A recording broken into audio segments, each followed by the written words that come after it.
नमस्कार दोस्तों, मैं कंपटीशन क्लासेस में आपका स्वागत है। आज हम आरआरबी ग्रुप डी का रिवीजन क्लास लेकर के आ रहे हैं, जिसमें कि आपको इम्पोर्टेंट क्वेश्चन कराए जाएंगे। तो आज का हमारा पहला क्वेश्चन है, भारत और किस देश के बीच संयुक्त सैन्य अभ्यास दस्तलेख का 7वां संस्करण आयोजित किया गया था।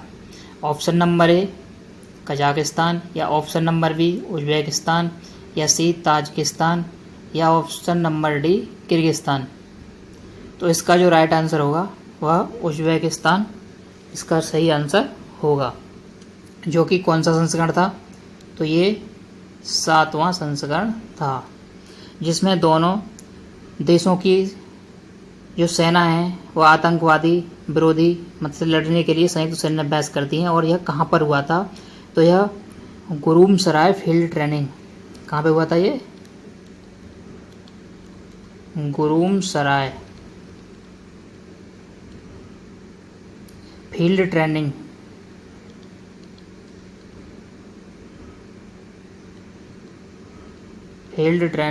उज्बेकिस्तान में हुआ था। इस तरीके से हम इस क्वेश्चन को ध्यान रखेंगे। आज का हमारा नेक्स्ट क्वेश्चन है कि Wisden leading women's cricketer in the world 2026 का खिताब किसे दिया गया था? Option number A Smriti Mandhana, या हरमनप्रीत कौर, दीप्ति शर्मा, या सैफ अली शर्मा। तो इसका राइट आंसर जो है हो जाएगा Deepti Sharma. Deepti Sharma option number C इसका राइट आंसर है। नेक्स्ट क्वेश्चन है हमारा, शेखा झील पक्षी अभयारण्य भारत का 99वां रामसर स्थल घोषित किया गया है, वह किस राज्य में है? शेखा झील। Option number A Rajasthan, Uttar Pradesh, Madhya Pradesh, या बिहार। तो इसका राइट आंसर जो होगा वह है उत्तर प्रदेश। उत्तर प्रदेश में अलीगढ़ ज़िले में शेखा झील है।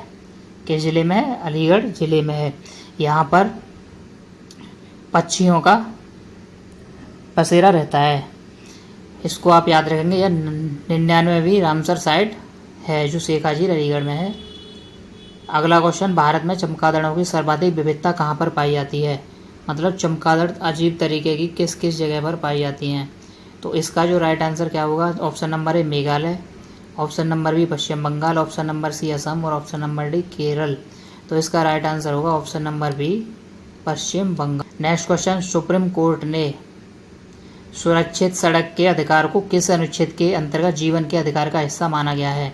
ऑप्शन नंबर ए अनुच्छेद 14, या ऑप्शन नंबर बी अनुच्छेद 19, ऑप्शन नंबर सी अनुच्छेद 21, या ऑप्शन नंबर डी अनुच्छेद 32। तो इसका राइट आंसर होगा ऑप्शन नंबर सी अनुच्छेद 21।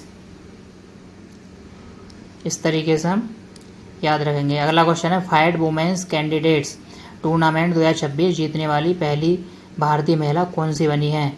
कोनेरू हम्पी, या आर वैशाली, या हरिका द्रोणावल्ली, या दिव्या देशमुख। तो इसका जो राइट आंसर होगा आर वैशाली इसका राइट आंसर होगा, जो कि शतरंज का एक टूर्नामेंट था। नेक्स्ट क्वेश्चन है, 61वां फेमिना मिस इंडिया वर्ल्ड 2026 का खिताब किसने जीता? ऑप्शन नंबर ए निकिता पोरवाल, साध्वी सतीश सैल, नंदिनी गुप्ता, या सिनी सेठी। तो इसका राइट आंसर हो जाएगा option number B Sadhvi Satish Sail इसका राइट आंसर है, ऑप्शन नंबर बी। ये हमारा रिवीजन बैच है, इसलिए हम प्रैक्टिस सेशन के लिए स्पीड से क्वेश्चनों को कर रहे हैं, क्योंकि यहाँ पर हमें अपने आप को चेक करना है कि हम किस तरीके से इम्पोर्टेंट क्वेश्चनों को याद कर चुके हैं या नहीं। आप अपना स्कोर भी बता सकते हैं। अगला क्वेश्चन है, वर्ष 2026 का लता दीनानाथ मंगेशकर पुरस्कार किसे प्रदान किया गया था? तो option number A Narendra Modi, B Kailash Satyarthi, Shri AR Rahman, और डी गुलजार। तो इसका राइट आंसर होगा कैलाश सत्यार्थी, जो कि काफ़ी चर्चा में बने हुए हैं। इनको यह 2026 का लता दीनानाथ पुरस्कार दे दिया गया है। नेक्स्ट क्वेश्चन, 16 वर्ष से कम आयु के बच्चों के लिए सोशल मीडिया पर प्रतिबंध करने वाला एशिया का पहला देश कौन सा है? मतलब 16 वर्ष से अगर आपकी एज कम है तो आप ना तो कोई इंस्टाग्राम चला सकते हैं, ना फेसबुक चला सकते हैं, या यूट्यूब। इस तरीके से सोशल मीडिया को बैन कर दिया है। ऑप्शन नंबर ए जापान, दक्षिण कोरिया, इंडोनेशिया, या सिंगापुर। तो इसका राइट आंसर हो जाएगा इंडोनेशिया, जो कि एक बहुत ही अच्छा कदम उठाना चाहिए। नेक्स्ट क्वेश्चन, चंद्रमा के फ्लाई बॉय मिशन के लिए चुनी गई पहली महिला अंतरिक्ष यात्री कौन है?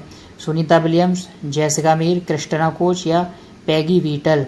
तो इसका राइट आंसर हो जाएगा option number C, Christina coach.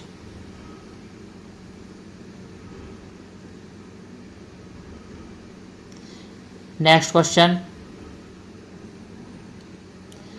Hockey India वार्षिक टूर्नामेंट 2025 में प्लेयर ऑफ द ईयर कौन बने हैं? मनप्रीत सिंह, हार्दिक सिंह, हरमनप्रीत कौर, विवेक सागर? तो इसका राइट आंसर हो जाएगा ऑप्शन नंबर बी, हार्दिक सिंह, जो कहाँ के हैं? पंजाब के हैं। नेक्स्ट क्वेश्चन, खेलो इंडिया ट्रैवल्स गेम 2026 की पदक तालिका में कौन सा राज्य प्रथम रहा? उड़ीसा, छत्तीसगढ़, कर्नाटक या महाराष्ट्र? तो ऑप्शन नंबर सी इसका कर्नाटक हो जाएगा। आपको जल्दी जल्दी इसके आंसर क्लिक करने हैं और 2 बार देख लोगे तो आपको सारे आंसर याद हो जाएंगे, इसीलिए क्योंकि ये हमारा रिवीजन बैच है। नमो ड्रोन दीदी योजना के तहत ड्रोन पायलट प्रशिक्षण में कौन सा राज्य प्रथम रहा है? गुजरात, बी महाराष्ट्र, सी कर्नाटक और डी तमिलनाडु? नमो ड्रोन दीदी, इसमें क्या है कि टेक्निकल चीज़ें बताई गई हैं जिसके बारे में जागरूक किया गया, तो उसका right answer option number C, Karnataka हो जाएगा।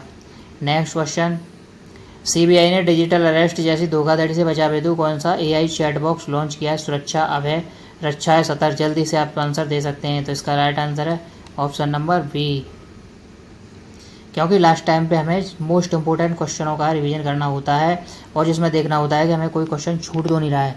इस तरीके से आप इस क्वेश्चनों को रिवीजन कर लेंगे। Next question, para Archer of the year 2025 पुरस्कार से किसे सम्मानित किया गया है? अवनी लेखरा, शीतल देवी, भावना पटेल या मनीषा? इसका राइट आंसर आपका क्या होगा? ऑप्शन नंबर बी इसका राइट आंसर हो जाएगा।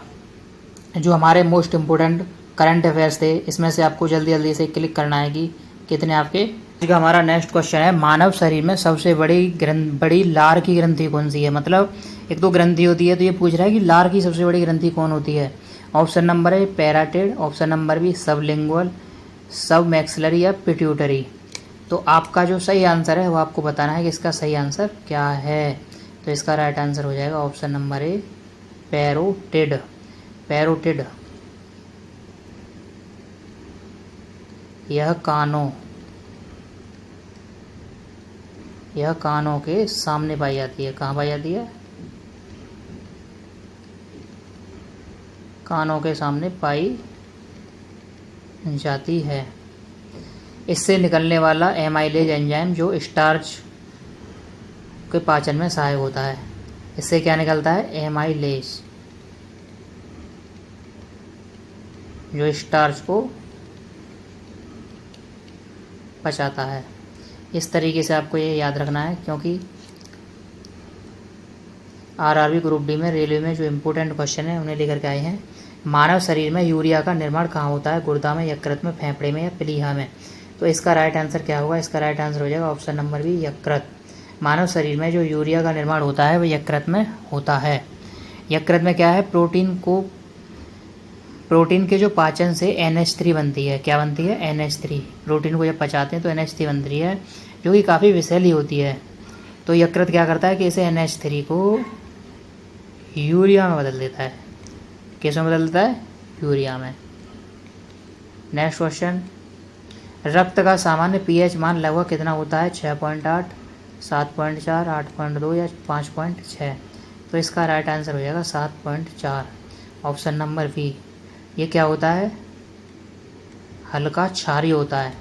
कैसा होता है? हल्का क्षारीय होता है। मतलब 7 पर उदासीन होगा, 7 से नीचे अम्ल होगा और 7 से ऊपर क्षार होगा। इस तरीके से हम इस स्किल को ध्यान रखेंगे। हमारा नेक्स्ट क्वेश्चन है, विटामिन B12 में कौन सी धातु पाई जाती है? आयरन, कोबाल्ट, मैग्नीशियम या जिंक? तो इसका राइट आंसर हो जाएगा कोबाल्ट। इसका राइट आंसर हो जाएगा, जो कि लाल RBC लाल रक्त कणिकाएं होती हैं, इनको वह निर्माण करने में सहायक होता है। नेक्स्ट क्वेश्चन, मानव शरीर का सबसे कठोर पदार्थ कौन सा होता है? हड्डी होती है या दांत का एनेमल या नाखून होता है या उपास्थि होती है? जल्दी से इसका आंसर बताइए। इसका right answer option number B, दांत का एनेमल हो जाएगा, जो कि सबसे कठोर पदार्थ है। और इसमें कैल्शियम, इसमें क्या पाया जाता है? कैल्शियम फॉस्फेट पाया जाता है इसमें। क्या पाया जाता है? Calcium phosphate. Nephron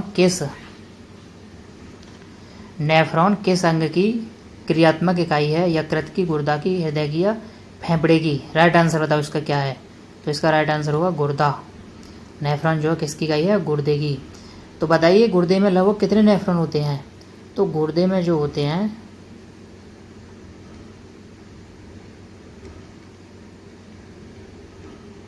10 lakh nephron होते हैं। कितने होते हैं? 10 लाख नेफ्रॉन होते हैं। नेक्स्ट क्वेश्चन, हृदय का प्राकृतिक पेसमेकर किसे कहा जाता है? ऐसे नोड या एबी नोड या दायां निलय या बायां निलय? तो इसका राइट आंसर हो जाएगा ऑप्शन नंबर ए, ऐसे नोड। ऐसे नोड को क्या कहते हैं? Sinoatrial node. सिनोट्रियल नोड्स जो हृदय की धड़कन प्राप्त करता है, न्यूक्लियर पेसमेकर इसे कहते हैं। नेक्स्ट क्वेश्चन, हरी पत्तियों का रंग किस वर्णक के कारण होता है? कैरोटीन के कारण, क्लोरोफिल के कारण, जैविक के कारण या एंथोसायनिन? सबको पता है कि इसका आंसर होता है क्लोरोफिल। क्वेश्चन आता है क्लोरोफिल में क्या पाया जाता है? तो मैग्नीशियम होता है। और हरे पौधे किसके कारण होते हैं? तो वह क्लोरोफिल के कारण ही होते हैं। नेक्स्ट क्वेश्चन, प्रकाश का अपवर्तन किस कारण से होता है? तीव्रता बदलने से, वेग बदलने से, रंग बदलने से, ताप बदलने से? जब प्रकाश एक माध्यम से दूसरे माध्यम में जाता है तो उसका वेग बदल जाता है, जिससे क्या होता है? अपवर्तन होता है। वेग बदलने से क्या होता है? अपवर्तन। जैसे ये एक मीडियम माध्यम है और ये दूसरा है, तो यहाँ से जब ये जाएगा तो यहाँ से इधर हो जाएगा, मतलब थोड़ा सा विचलित हो जाएगा। तो यह क्या होता है? अपवर्तन होता है। नेक्स्ट क्वेश्चन, शुद्ध जल का पीएच मान कितना होता है? 6, 7, 8 या 9? तो इसका राइट आंसर होगा 7, ऑप्शन नंबर बी, जो कि उदासीन होता है, ना एसिड होता है ना क्षारीय होता है। नेक्स्ट क्वेश्चन, विद्युत प्रतिरोध की एसआई इकाई क्या है? वोल्ट, ओम, एम्पियर या वाट? एसआई विद्युत प्रतिरोध इसकी क्या होती है? ओम। ओम को इस ओम का सिंबल ये होता है।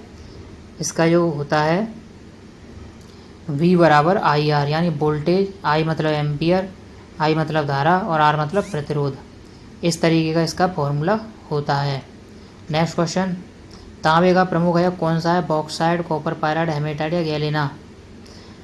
इसका जो सही आंसर होगा कॉपर पायराइड, जो कि काय का है? कॉपर का अयस्क है। CuFeS2 इसका केमिकल फॉर्मूला है। स्टेनलेस स्टील में मुख्यतः कौन सी धातु मिलाई जाती है? क्रोमियम, सोना, चांदी या जस्ता?